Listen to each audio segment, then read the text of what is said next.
Have you ever felt like you're repeating the same patterns as your mother or even your grandmother? Have you found yourself reacting in ways you swore you never would? Perhaps you've noticed certain dynamics in your relationships that feel strangely familiar even though you never consciously chose them. If you identify with any of these questions, you're not alone. You're experiencing what Carl Jung called the inheritance of lineage.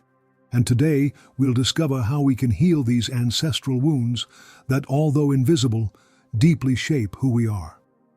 Carl Jung, one of the most revolutionary thinkers in modern psychology, dedicated much of his life to understanding how the experiences of our ancestors, especially those that weren't processed, continue to live through us. What he discovered was astonishing. We inherit not only our grandmother's eyes or our mother's smile, but also their unresolved traumas, thought patterns, and ways of relating to the world. The female lineage carries a particularly powerful charge. For centuries, women have been carriers of ancestral wisdom, but also of deep collective wounds, repression, forced silence, adaptation to limiting systems. All of this has created what Jung would call collective complexes that are transmitted from generation to generation, like an invisible code that programs our emotional responses. Think for a moment. How many times have you said, "I'm turning into my mother," with a mixture of amazement and fear?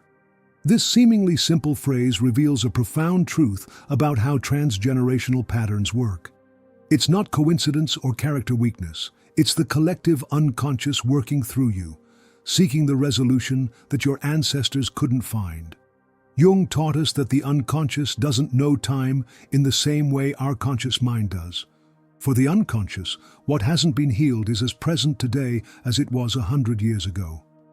Thus, your great-grandmother's unprocessed fears of scarcity, your grandmother's unexpressed pain from giving up her dreams, or your mother's contained rage at the injustices she endured, all of this lives in you, seeking to be recognized, integrated, and finally released.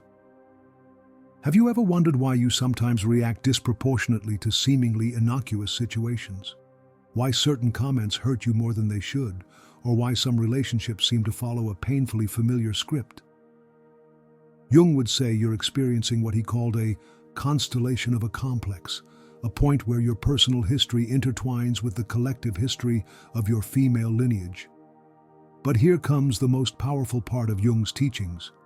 Recognizing these patterns is the first step to transforming them. When you become aware that certain behaviors aren't really yours, but part of a psychic inheritance, you gain the freedom to choose whether you'll continue that pattern or write a new story. This process of recognition and integration is what Jung called individuation, the path by which we differentiate ourselves from both our lineage and society to become complete, authentic individuals. It is perhaps the most important work we can do in our lives, because when we heal our female lineage, we not only free ourselves, but we free all the women who will come after us. Imagine for a moment the impact of this work. Every pattern you recognize and transform in yourself is a pattern that your daughters, nieces, or the girls of future generations won't have to carry. It's as if you were diffusing emotional bombs that have been buried in the family terrain for centuries, creating a safe space for future generations to flourish. The first step in this healing process is, as Jung would say, making the unconscious conscious. We need to identify the patterns that repeat in our female lineage. This requires both research and introspection. You might need to talk to the older women in your family, collect stories, look at old photographs. Or maybe you'll need to connect with your own intuition and dreams, which often contain messages about these ancestral patterns. Jung firmly believed in the power of dreams as windows to the collective unconscious. If you pay attention, you might discover that certain symbols or scenarios repeat in your dreams, offering clues about the transgenerational patterns you're processing. A grandmother you never met appearing repeatedly, a building you can't enter, or a lost girl who needs to be found. All these are possible messages from your psyche about aspects of your lineage that need attention. But recognizing patterns is just the beginning. The real work lies in what Jung would call confrontation with the shadow. The shadow contains everything we've repressed, denied, or rejected, both on a personal and familial level. In the context of the female lineage, the shadow often includes repressed anger, denied sexuality, sacrificed autonomy, or personal power that was considered dangerous or inappropriate for a woman. Confronting this shadow isn't easy. It takes courage to face what has been denied for generations. But as Jung taught us, what you resist persists, what you accept transforms. When you allow yourself to feel the ancestral anger that the women in your lineage couldn't express, when you honor the sexuality that was silenced, when you reclaim the power that was ceded, you're doing alchemical work of transformation for your entire lineage. This confrontation process can manifest in various ways. Maybe you find yourself crying tears that feel like they're not just yours. Perhaps you feel a rage that seems disproportionate to your personal experience. Or maybe you experience moments of liberation and joy that seem to heal not only your heart, but something much older and collective. All these are signs that the healing work is happening. Jung also taught us about the importance of rituals as tools for working with the collective unconscious. Rituals create a bridge between the visible and the invisible, the personal and the collective. Creating personal rituals to honor the women of your lineage, their sufferings and their strengths, can be a powerful form of healing.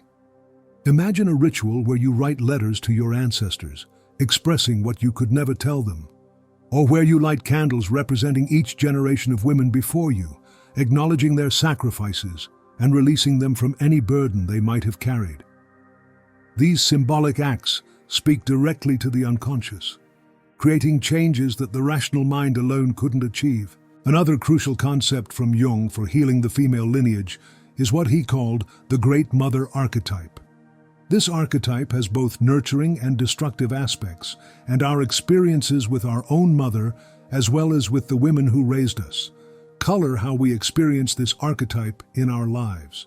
If you grew up with a mother who was emotionally absent, for example, you might have a wound in relation to the nurturing aspect of the maternal archetype. This wound isn't just about your mother as an individual, but about a deeper rupture with the nurturing feminine that might extend generations back. Healing this relationship with the Great Mother archetype is fundamental to healing your female lineage. Jung would teach us that this healing requires integrating both the light and dark aspects of the feminine. It's not about idealizing our mothers or ancestors, but about seeing them in their totality, with their lights and shadows, their strengths and weaknesses. Only then can we free them and ourselves from the projections and unreal expectations that have weighed on women for centuries. One of the most common patterns in female lineages is what we might call the sacrifice of self. Generation after generation, many women were conditioned to put others' needs above their own, to silence their voices, to make their dreams small. This pattern of self-sacrifice has been transmitted as a virtue, when in reality, from a Jungian perspective, it represents a deep wound in the relationship with the authentic self. If you look carefully, you might notice this pattern manifesting in your life in subtle ways. The difficulty saying no, the guilt when you prioritize your needs, the tendency to exhaust yourself caring for others. These aren't simply personality traits, but manifestations of an ancestral legacy that you can choose to transform. Jung would tell us that healing this pattern requires what he called constructive confrontation, an internal dialogue where you question inherited beliefs about what it means to be a good woman. Who said that self-sacrifice is the only way to love?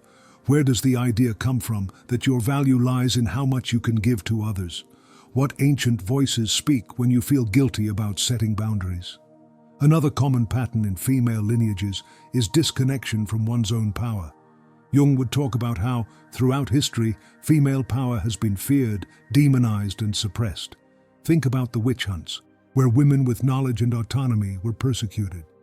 This collective trauma has left a deep mark on the feminine unconscious, creating a subtle but persistent fear of being fully powerful. Have you ever found yourself sabotaging your own success? Making yourself small so as not to intimidate others? Doubting your authority even in areas where you have expertise? These could be symptoms of this ancestral fear of female power. Healing this aspect of your lineage means reclaiming your power not as something to fear, but as a natural force that flows through you. Jung showed us that each limiting pattern contains, at its core, a wisdom or strength that has been distorted. For example, behind self-sacrifice lies the beautiful capacity to care and nurture. Behind the fear of power lies an intuitive understanding of the responsibility it entails. The work is not to completely reject these patterns, but to purify them of their distortions so you can access the wisdom they contain. This purification process is what Jung would call transmutation, turning lead into gold, the limiting into the liberating. It's alchemical work that requires patience, compassion, and a deep honesty with yourself. But the results are extraordinary. Not only do you free your lineage from ancient patterns, but you recover capabilities and gifts that have been buried in your blood for generations.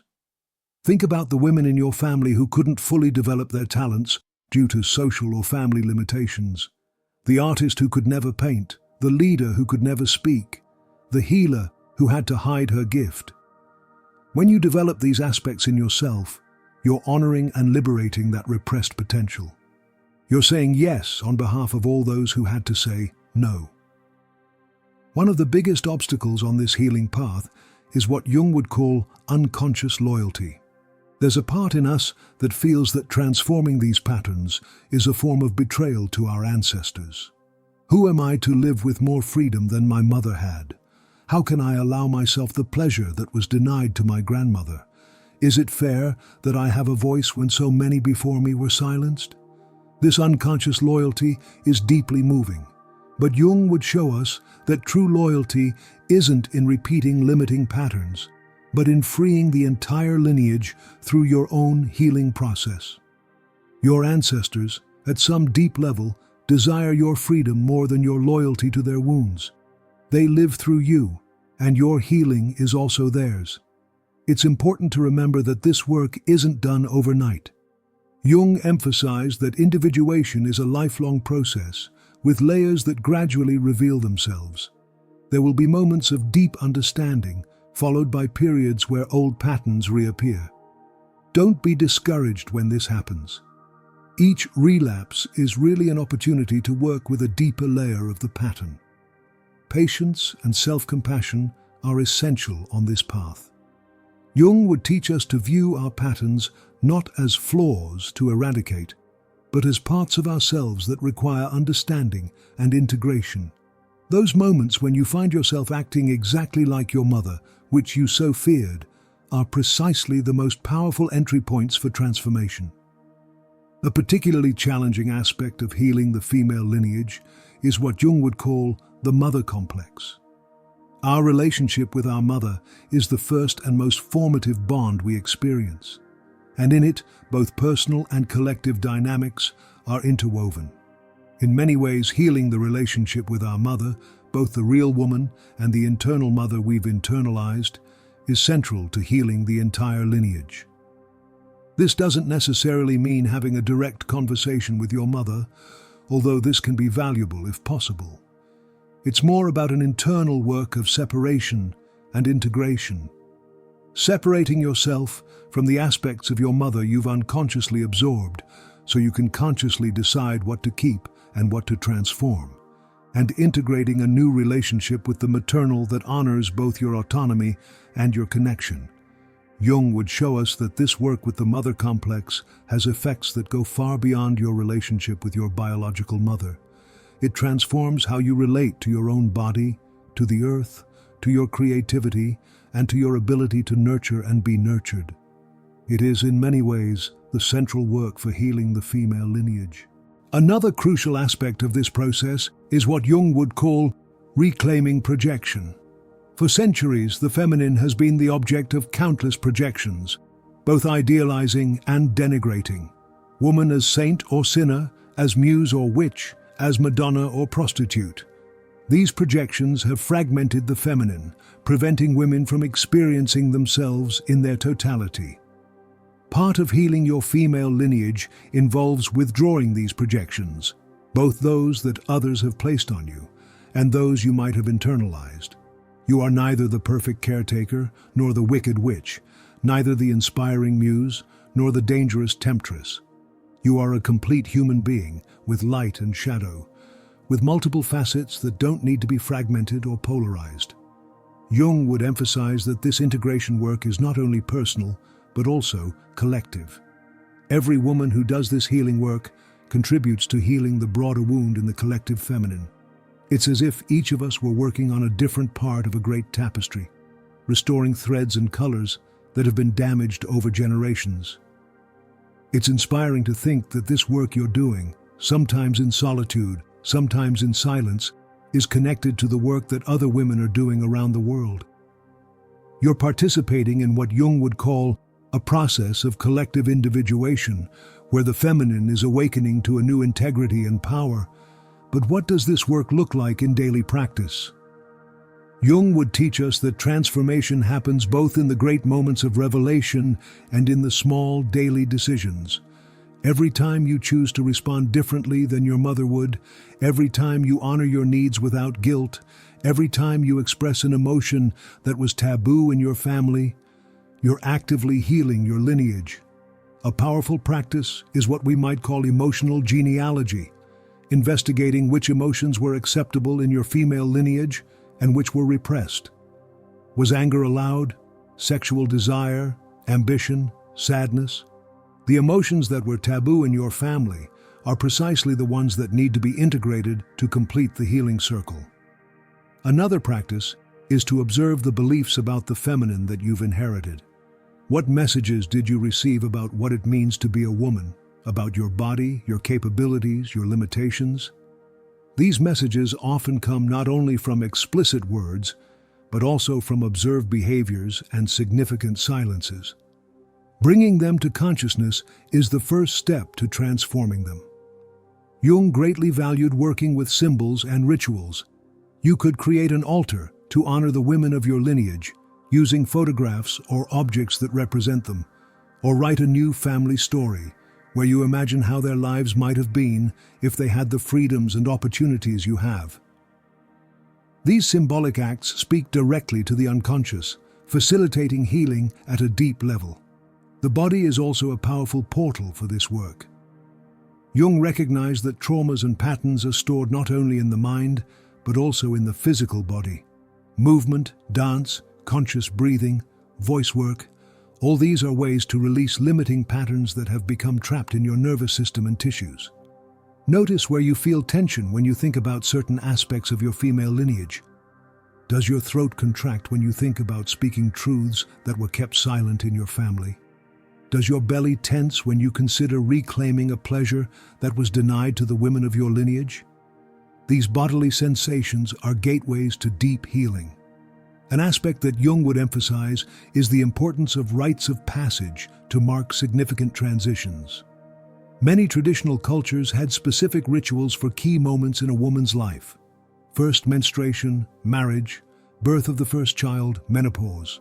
These rituals provided a framework for integrating both the practical and symbolic aspects of these transitions. In our modern society, many of these rites have been lost, leaving women without a map to navigate these profound changes.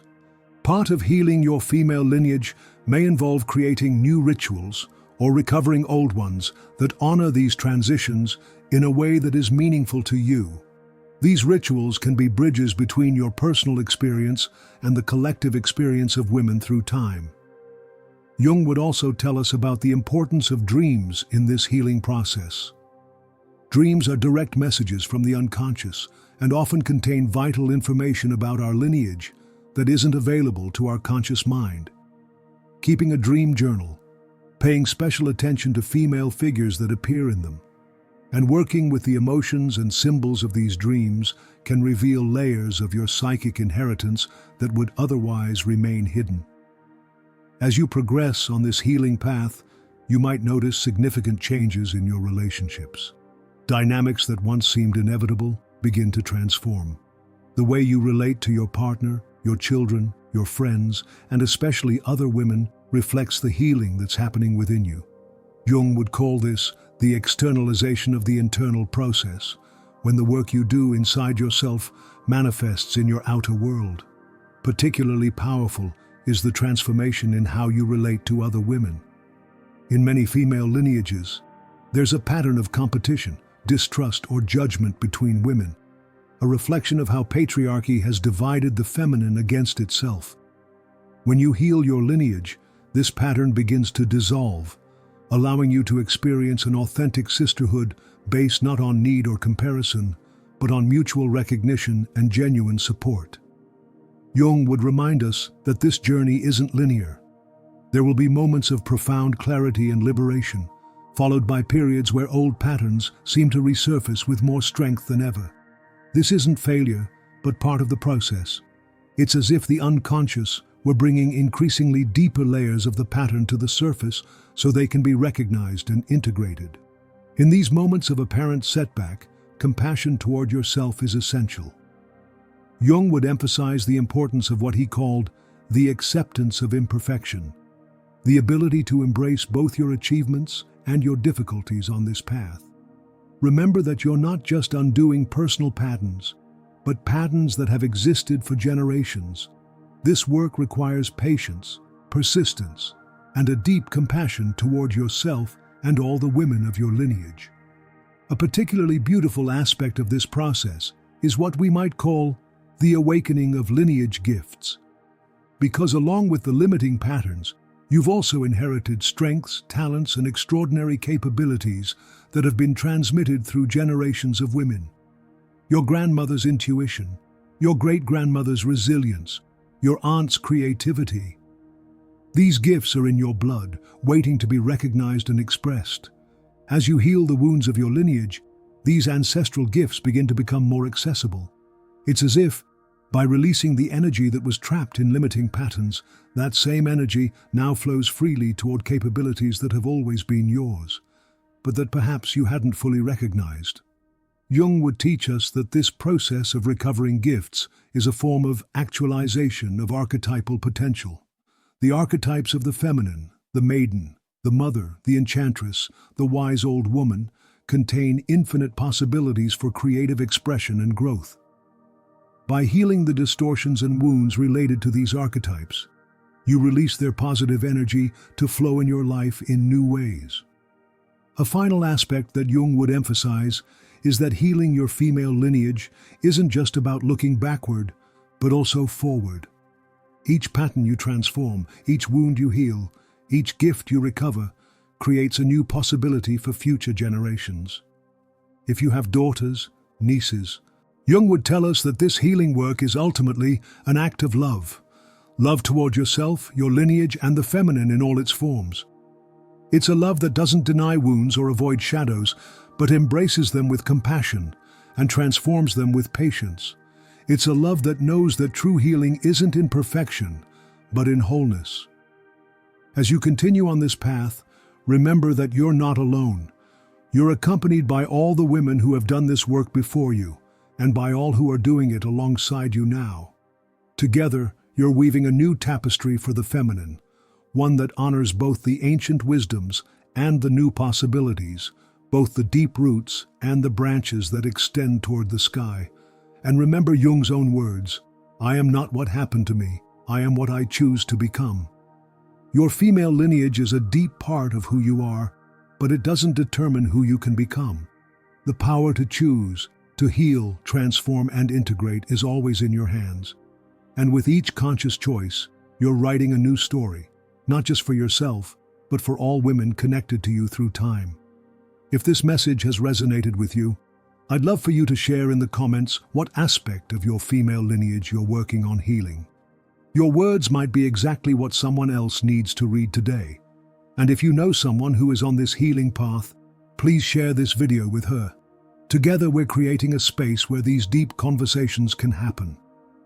Don't forget to subscribe to the channel and turn on notifications to receive more content about Jungian psychology, personal development, and transgenerational healing.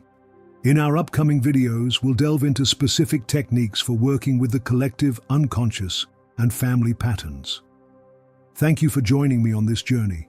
Remember that each step you take toward your own healing is a step that helps heal the world. See you in the next video, where we'll continue exploring Carl Jung's wisdom to transform our lives. Until then.